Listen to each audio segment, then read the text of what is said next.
Welcome back ناظرین. Break پر جانے سے پہلے امتیاز صفدر بڑائی صاحب نے بڑا اچھا شعر سنایا ہے. اسماعیل صاحب آپ جواب دینا چاہیں گے؟ میں یہ کہنا چاہتا ہوں کہ جو لوگ ہمارے ساتھ آ رہے ہیں ہماری حتی الامکان کوشش ہے کہ کلین لوگ آئیں. یہ وہی کلین لوگ ہیں جن کی کل تک یہ تعریفیں کرتے نہیں تھکتے تھے کہ یہ بڑے کلین لوگ ہیں. اب وہ ہمارے ساتھ آگئے تو خراب ہو گئے. اور جو شعر انہوں نے پڑھا نا کہ ادھر پیئیں تو حلال ہے ادھر پیئیں تو حرام ہے, تو اس کے اوپر میں بھی ایک شعر ان سے کہنا چاہتا ہوں کہ یہ وہ ٹاک شو ہے, یہ بیت بازی کا مقابلہ نہیں. میں ایک شعر میرا بھی سن لیں کہ ہنگامہ ہے کیوں برپا تھوڑی سی جو پیلی ہے, ڈاکہ تو نہیں ڈالا چوری تو نہیں کی ہے. ڈاکٹر صاحب آپ کیا کہیں گے؟ ڈاکٹر طارق فضل. دیکھیں گزارش ہے جی کہ اس میں کوئی شک نہیں ہے کہ جو لوگ اس وقت پاکستان تحریک انصاف کو جوائن کر رہے ہیں ان کے ماضی سے سب لوگ واقف ہیں, اور یہ بہت بڑا ان کا نعرہ ہے کہ ہم ان لوگوں کو ٹکٹ دیں گے جو بہت نیٹ اینڈ کلین ہوں گے, اور یہ جو لوگ جو شامل ہو رہے ہیں ہم ان کو ٹکٹ نہیں دیں گے اور وہ کوئی اور لوگ ہوں گے. میں اس دن ابھی بھی خان صاحب کا انٹرویو دیکھ رہا تھا, تو میں صرف ان سے یہ کہنا چاہتا ہوں کہ جو لوگ سابقہ ناظمین رہے ہیں, سابقہ وزراء رہے ہیں اپنے اپنے علاقوں میں, یا وہ ایم این اے کے الیکشن میں ہارے ہوئے دوسرے نمبر کے کینڈیڈیٹس ہیں, یہ آپ کے الیکشنز میں آپ کی دیگیں پکانے کے لیے نہیں آ رہے. یہ ٹکٹ ہولڈرز ہوں گے اور یہ آپ کے لیے ٹکٹ لینے کے لیے آپ کے پاس آ رہے ہیں. بہرحال یہ آپ کا اپنا ایک ذاتی فیصلہ ہے. آپ کی مشورے کا بہت شکریہ. میں یہ سے بھی کہوں گا کہ تھوڑا سا ذرا اگر آپ اپنی پارٹی کی طرف دیکھ لیں تو آپ کے جو حاضر وزراء بیٹھے ہوئے ہیں, جو حاضر وزراء اس وقت بیٹھے ہوئے, ذرا سا ان کی طرف بھی دھیان دیجئے. اور میرا مشورہ یہ ہے کہ وہاں سے صفائی شروع کریں بنسبت دوسری پارٹیوں میں جانے کے لیے. میں نے تو ان سے آپ سے پہلے, آپ ذرا لیٹ تشریف لائے ہیں, آپ نے ساری گفتگو سنی نہیں. میں تو جب سے بیٹھا ہوں میں بار بار یہ عرض کر رہا ہوں, چودھری امتیاز صاحب کو یہ عرض کر رہا ہوں کہ آپ بار بار جو مفاہمت کا اور جمہوریت کے پردے میں اپنے آپ کو آپ نے لپیٹا ہوا ہے, ہر سوال کا جواب آپ کے پاس یہ ہے کہ ہم مفاہمت کے تحت چل رہے ہیں, جمہوریت کو ہم نے سنبھالا ہوا ہے. پہلی بات تو یہ کہ جمہوریت کوئی ایسا چراغ نہیں ہے کہ جسے پیپلز پارٹی کی چھتری کی ضرورت ہے, اسے پاکستان کے عوام خود سنبھال لیں گے. اور دوسری بات یہ ہے کہ آپ کی یہ جو مفاہمانہ پالیسی ہے اس کے نتیجے میں آج ملک ایک بند گلی میں چلا گیا ہے.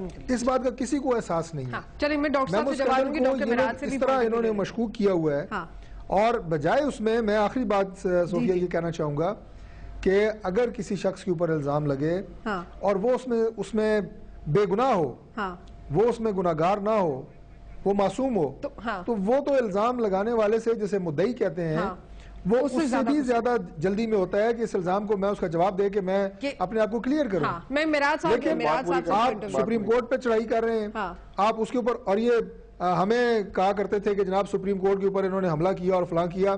ہم نے کبھی اس کو ڈیفینڈ نہیں کیا. جن لوگوں نے حملہ کیا ان کو سزا بھی ہوئی, وہ سارا انہوں نے بھگتا. ہم نے کہا یہ غلط تھا. میرے پاس ٹائم بہت کم ہے, میں مراد صاحب کا میں آخری بات یہ کہنا چاہتا ہوں کہ آج جو آپ سپریم کورٹ کے بارے میں الفاظ استعمال کر رہے ہیں, یہ سپریم کورٹ کے اوپر اپنی صفائی پیش کریں وہاں پہ.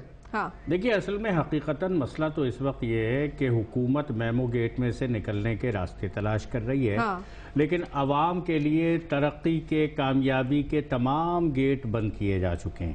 مہنگائی ہے, بے روزگاری ہے, بد امنی ہے, اور پورے ملک کے اندر عوام آگے بڑھنے کے بجائے آپ پیپلز پارٹی کا منشور اٹھا کر دیکھ لیجئے جو انہوں نے اس موقع پر پیش کیا تھا. مجھے کوئی بتا دے کہ اس منشور میں سے کتنے نکات ہیں کہ جس کے اوپر کوئی عمل درآمد ہوا ہے. عوام ادارے پی آئی ہے, ریلوے, سارے کے سارے ادارے ختم ہو گئے ہیں, اور یہ ایک ادارہ نہیں ہے جو چل رہا ہو. یہ وہ ادارے ہیں جو حکومت کو پیسے دیا کرتے تھے. یو بی آئی کے پاس اربوں روپیہ ڈپازٹ ہوتے تھے. جمہوریت جو ہے وہ اس بات کا نام ہے کہ عوام کی مرضی سے عوام کے لیے کوئی اقدام کیا جائے. 18 کروڑ عوام آج کی حکومت کے اوپر اظہار عدم اعتماد کرتے ہیں, اور میں تو آپ سے یہ بات کہوں گا کہ تو ادھر ادھر کی نہ بات کر, یہ بتا کہ قافلہ کیوں لٹا. اصل میں مسئلہ تو آپ کی رہبری کا ہے, اور یہ سوال پیدا ہوا ہے جمہوریت پر عدم اعتماد نہیں ہے, لیکن پاکستان کے اندر ایسی جمہوریت جو 18 کروڑ عوام کے مفاد کو سامنے رکھے اور ان کو ترقی کی شاہراہ پر گامزن کرے, یہی حقیقتاً پاکستان کے عوام. بہت شکریہ ڈاکٹر طارق فضل چودھری, امتیاز صفدر بڑائی صاحب, عمران اسماعیل صاحب, ڈاکٹر مراج الہدا صاحب. ناظرین, صدر پاکستان واپس آ گئے. اداروں میں کوئی ٹکراؤ ہے یا نہیں ہے, نان ایشو کیا ہے, سینٹ کے انتخابات سے کون فرار ہو رہا ہے, نون لیگ اور تحریک انصاف سیاسی پوائنٹ سکورنگ کب تک کریں گے. ہر پارٹی کہتی ہے کہ غریبوں کی جنگ لڑ رہے ہیں اور غریب لوگوں سے جمہوریت چھینی جا رہی ہے.